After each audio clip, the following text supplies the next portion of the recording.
Welcome everyone. तो हमने last class में देखा था क्लॉजेस के बेसिक्स के बारे में। तो अब हम आगे कंटिन्यू करेंगे, उस पर प्रैक्टिस करेंगे। ठीक है। सबसे पहले देख लेते हैं क्लॉज क्या होता है। क्लॉज में क्या चीज़ होती है, एक सब्जेक्ट होता है, एक वर्ब होता है। ये क्लियर हो गया ना। सब्जेक्ट और वर्ब इंपॉर्टेंट है क्लॉज में। ठीक है। अगर सिर्फ सब्जेक्ट है तो वो फ्रेज होता है। इतना तो पता चल ही गया होगा अभी। ठीक है। अब देखो इसमें फर्स्ट सेंटेंस लिखा हुआ है आइडेंटिफाई द क्लॉजेस में। ही इज अभिषेक, यहाँ पे ही क्या है? ही सब्जेक्ट है। ये क्या है? ये वर्ब है। इसका मतलब ये एक क्लॉज है। क्लियर हो गया। ठीक है। He was calling me today. He क्या है? सब्जेक्ट। वाज क्या है? ये हेल्पिंग वर्ब है। और ये क्या है? Main verb. यानी कि ये सब्जेक्ट और वर्ब दोनों चीजें आ गई। ये कंप्लीट वर्ब है। तो इसमें ही वॉज कॉलिंग मी टूडे में ये क्या आ गया? क्लॉज। ठीक है। Reading is a good habit. अब देखो, आपने कभी देखा है B1 प्लस ING? ये ग्रामर में कंसेप्ट आता है जिरंड का। ठीक है। ये एक नाउन होता है और एज अ ये नाउन यहाँ पे सब्जेक्ट काम कर रहा है। इसका मतलब ये सब्जेक्ट हुआ। ठीक है। Is a good habit. Is क्या हो गया? वर्ब। ठीक है। गुड हैबिट ये उसकी रीडिंग की विशेषता दिखा रहा है। ये आ गया एडजेक्टिव। इसका मतलब ये क्या आ गया? ये भी क्लॉज है। He is Abhishek Ankit brother. He subject, is verb, Abhishek noun है यहाँ पे। ये वाला क्या हो गया? ये भी क्लॉज का पार्ट हो गया। ठीक है। He is Abhishek subject verb. ठीक है। अभिषेक यहाँ पे आ गया। अभिषेक यहाँ से आगे चल पड़ा दूसरी सेंटेंस। ठीक है। इसमें भी ये सब्जेक्ट और ये वर्ब। इसका मतलब एक ये क्लॉज है।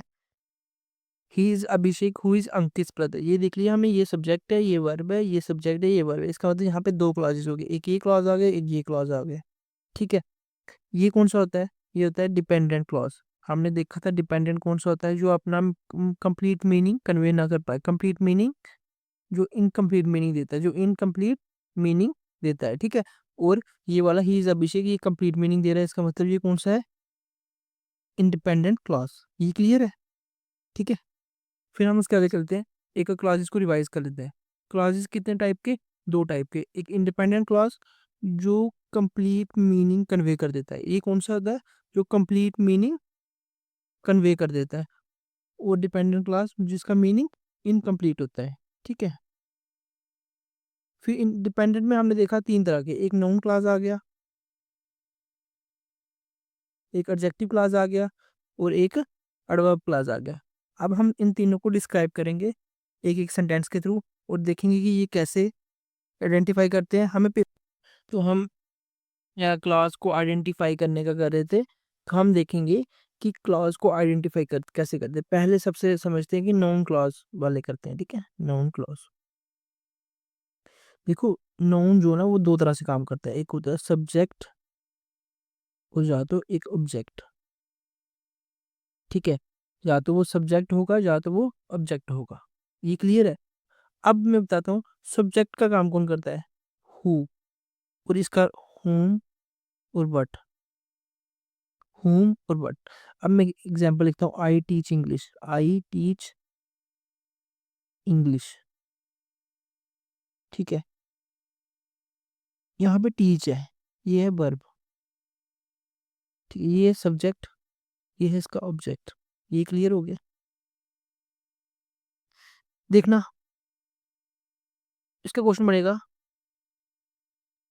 Who teach English. Who teach English. Who मतलब कौन, इंग्लिश कौन पढ़ाता है। जो कौन का जवाब देता है ना, वो सब्जेक्ट होता है। हु टीच इंग्लिश में जो कौन का जवाब दे रहा है, कौन कौन है, मतलब कौन कौन इंग्लिश पढ़ाता है, वो सब्जेक्ट होता है। ठीक है। अब मैं लिख रहा हूँ आई टीच वट। अब जो वट का जवाब दे रहा है वो क्या होता है? ऑब्जेक्ट होता है। ये क्लियर हुआ? क्या बोलना चाह रहा हूँ मैं, कि नाउन क्लॉज में दो चीजें आएगी, एक सब्जेक्ट एक ऑब्जेक्ट। एक्चुअली नाउन में दो चीजें आएगी, एक नाउन सब्जेक्ट होता है या तो ऑब्जेक्ट होता है। सब्जेक्ट का जवाब क्या होता है? हु वाला सब्जेक्ट होता है, कि मतलब कौन। ठीक है। ऑब्जेक्ट वाला कौन होता है? क्या करता है वो। ठीक है। ऑब्जेक्ट कहाँ पे आता है? क्या वाला, क्या का जवाब ऑब्जेक्ट देता है और कौन का जवाब सब्जेक्ट देता है। इसी से हम फाइंड करेंगे जब हम देखेंगे आगे कि क्लॉज में क्या का जवाब कौन दे रहा है और कौन का जवाब कौन दे रहा है, वही हमें डिफाइन करेगा ये नाउन क्लॉज है। सिंपल सी ये बात समझ आई। और जो व्हाट और whom का आंसर देते हैं वो नाउन क्लॉजेस होते हैं। ठीक है, अब नाउन क्लॉजेस पे ना मैं कुछ सेंटेंसेस लिखता हूँ, अब उसको समझना। ठीक है, जैसे मैं लिखा आई लाइक्ड व्हाट आई सा। ठीक है, इसमें ये क्या आ गया, सब्जेक्ट, ये आ गया वर्ब। ये क्लियर है। ये क्या है, ये किसका जवाब है, आई लाइक व्हाट का जवाब है, किसका, व्हाट का जवाब है। ठीक है, आई लाइक व्हाट। अगर मैं यहाँ पे कुछ और किसी लड़की का नाम लिख दूँ, आई लाइक कटरीना कैफ लिख दूँ, आई लाइक कटरीना कैफ। ठीक है, अब यहाँ पे देखो, यहाँ पे आई लाइक कटरीना कैफ। ठीक है, ये क्लियर हो गया। यहाँ पे आई सब्जेक्ट, ये वर्ब, और ये क्या है, ये नाउन, यानी कि जिसको हम क्या बोलते हैं, ऑब्जेक्ट। ये इतना क्लियर हुआ। और ये किसका जवाब दे रहा, आई लाइक्ड बट का जवाब दे रहा, मैं क्या पसंद करता हूँ। ठीक है, मैं कटरीना कैफ को पसंद करता हूँ। बट अब हमने ऑब्जेक्ट को किससे रिप्लेस कर दिया, व्हाट आई सॉ से। ये ग्रुप ऑफ वर्ड्स है, इसमें व्हाट आई सॉ में देखो ये ग्रुप ऑफ वर्ड्स है, इसमें क्या गया है, इसमें आई सब्जेक्ट भी है और वर्ब भी है, इसका मतलब ये नाउन क्लॉज हुआ। क्लियर हुआ नाउन क्लॉज आइडेंटिफाई करने का तरीका। ऐसे ही हम 5-6 और करेंगे, अब क्लियर हो जाएगा। ठीक है, समझ आया नाउन क्लॉज कैसे किया। I like what I saw में देखा कि व्हाट किसका जवाब दे रहा है, किस चीज का, मुझे क्या पसंद है उसका जवाब है व्हाट आई सॉ। ठीक है, I like Katrina Kaif, easily मैंने सिंपल सा ये लिख दिया। तो अब यहाँ पे ये ऑब्जेक्ट है, ऑब्जेक्ट को रिप्लेस करके मैंने नाउन लगाना है, नाउन का कौन सा लगाना है, क्लॉज लगाना है। ठीक है, हाँ, उसमें हमने लगा दिया व्हाट आई सा। ठीक है, व्हाट आई सा में दो चीजें थी, क्या थी, आई और सा। इसका मतलब है ये कौन सा क्लॉज होगा, नाउन क्लॉज। अब सेकंड सब्जेक्ट, सेकंड सेंटेंस देखते हैं।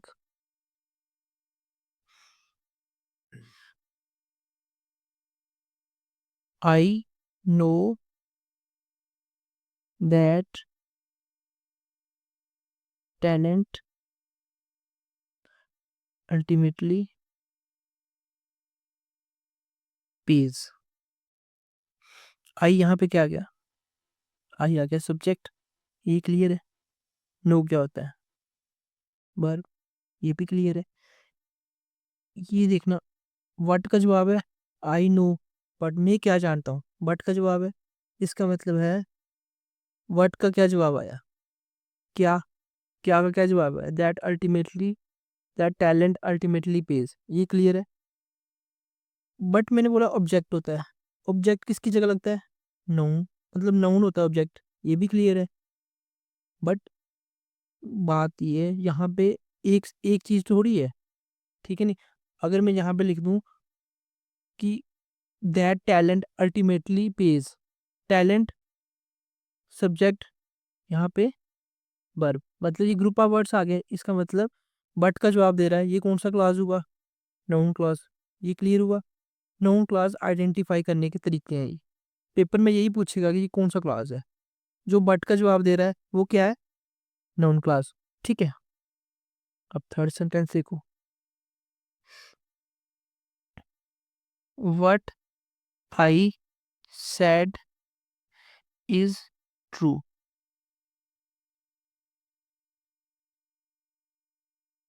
ये क्या आ गया, ये वर्ब आ गई। ठीक है, अब यहाँ पे देखना, ट्रू उसका ऑब्जेक्ट है। ठीक है, ट्रू सेंटेंस का ऑब्जेक्ट है, यहाँ पे व्हाट आई सेड है। अगर मैं इसकी जगह लिख दूं व्हाट इज ट्रू, लिख सकता हूँ ना, हु इज ट्रू और what is true, who is true और व्हाट इज ट्रू, मतलब क्या सच है, कौन सच है। ठीक है, अब उसकी जगह में रिप्लेस किससे किया है, ग्रुप ऑफ वर्ड से। ये बात समझ आई, इसमें सब्जेक्ट है तो वर्ब है। ठीक है, ये दोनों चीजें आ गई, इससे ये क्या क्या बन गया, क्लास, वो भी कौन सा, नाउन का। क्यों बना नाउन क्लॉज? क्योंकि इसने हु और बट को रिप्लेस करा है। ठीक है, जो इसका जवाब देता है वही नाउन क्लॉज होता है। हमने पहली वीडियो में भी देखा था कि जो हु का जवाब दे रहा है, वट का जवाब दे रहा है, हुम का जवाब दे रहा है, वो क्या होता है? नाउन क्लॉज होता है। आप आगे फोर्थ सेंटेंस देखते हैं। Show me how it works. ठीक है, शो मी, ये क्या है? सब्जेक्ट। ठीक है, अब यहाँ पे देखना हाउ इट वर्क्स। हाउ में ये क्या है? ऑब्जेक्ट। हाउ में ऑब्जेक्ट है, और ये इसका किसका जवाब दे रहा है? ये कैसे काम करता है, मतलब ये क्या काम करता है। ठीक है, इसका जवाब दे रहा है। यानी कि ये ग्रुप ऑफ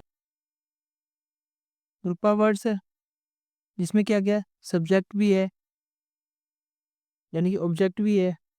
इसका तो खुद का सब्जेक्ट ही है ये ना, हाउ, और ये इसका वर्ब है। ठीक है, ये कौन सा क्लॉज हो गया? Noun clause. अब तो क्लियर हो रहा होगा। ठीक है, अब देखो फिफ्थ सेंटेंस देखो। I understand who said this. मतलब आई यहाँ पे आ गया सब्जेक्ट, ये आ गया वर्ब। ये क्लियर है। अगर मैं इसको बोल दूं कि ये वर्ड का जवाब है, ये वर्ड का जवाब है, हमने आइडेंटिफाई कर लिया ये नाउन क्लॉज है। ये क्लियर हो गया। नाउन क्लॉज क्यों आया पता चल गया, और ये एज अ ऑब्जेक्ट वर्क कर रहा है। ठीक है, ये क्लियर है। हमने देख लिया कि नाउन क्लॉज को कैसे आइडेंटिफाई करना है। नाउन क्लॉज को कैसे आइडेंटिफाई करना है, बताओ कैसे करना है?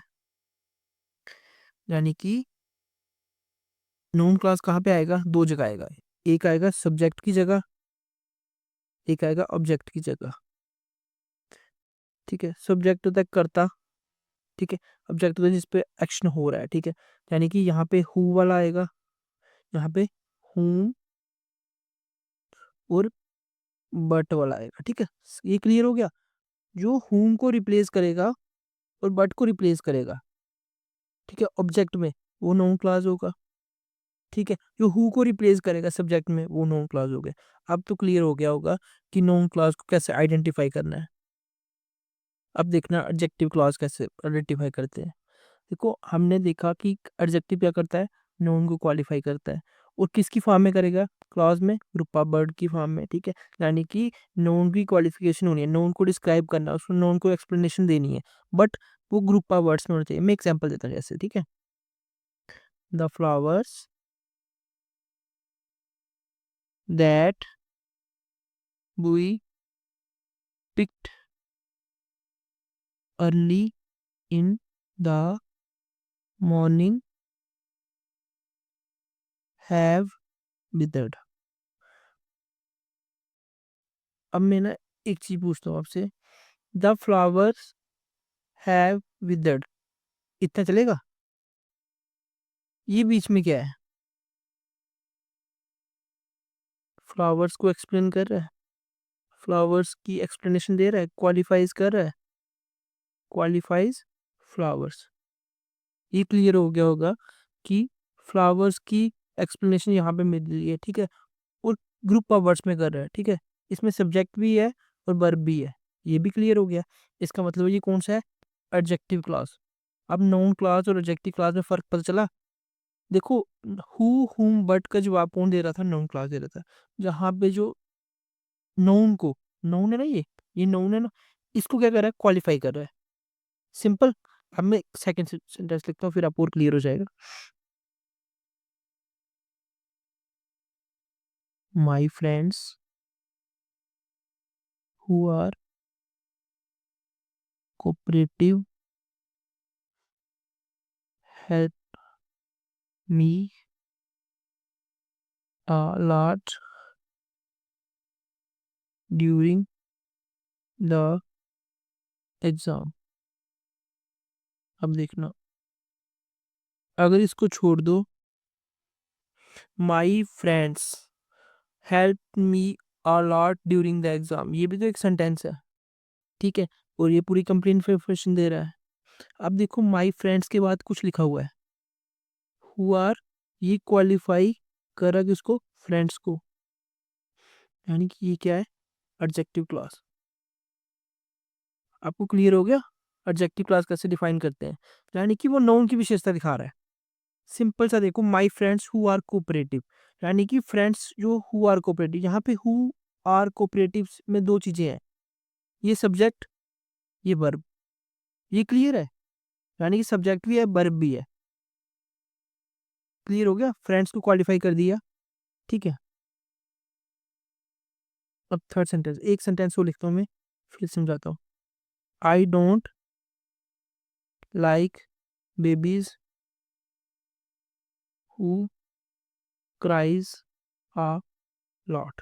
ठीक है, आई डोंट लाइक बेबीज, यहाँ तक ये सेंटेंस खुद में कंप्लीट है इनकम्प्लीट है? कंप्लीट है। अब ये बेबीज को क्या कर रहा है? क्वालिफाई कर रहा है। ठीक है, क्वालिफिकेशन किसकी मिल रही है यहाँ पे? डिस्क्रिप्शन किसकी है? बेबीज की। कौन सी बेबीज है? जो रोते हैं। ठीक है, मुझे वो पसंद नहीं है। यहाँ पे ये कौन सा क्लॉज हो गया?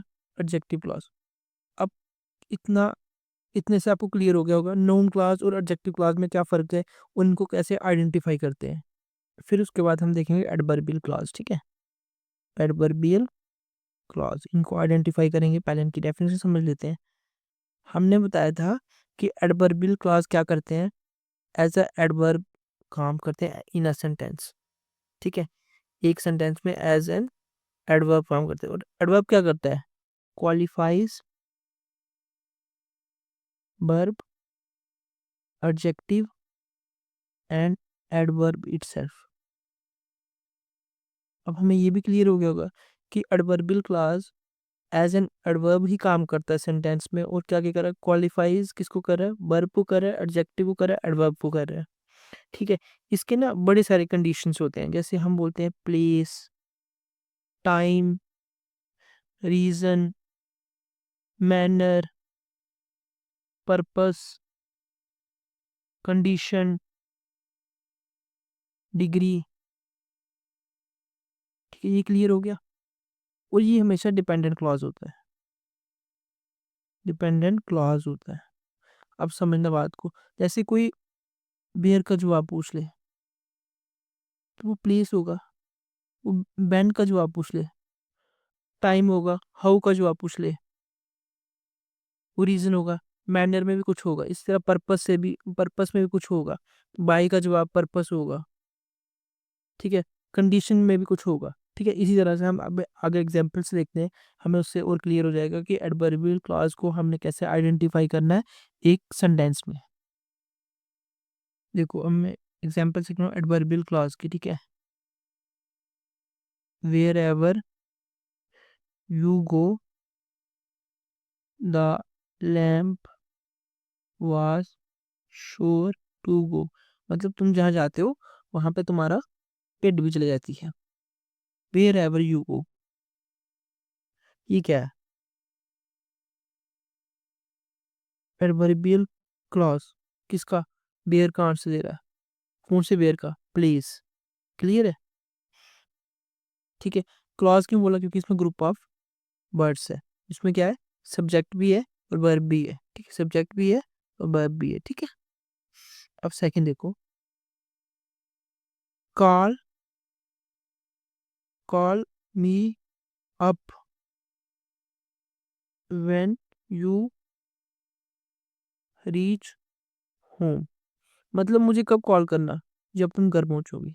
ठीक है, व्हेन मतलब टाइम की बात करी है, इसको बोलते हैं adverbial clause of time.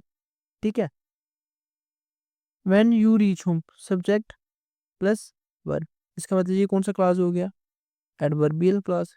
Clear हो गया होगा कि क्लॉजेस क्या होते हैं, कैसे आइडेंटिफाई करते हैं।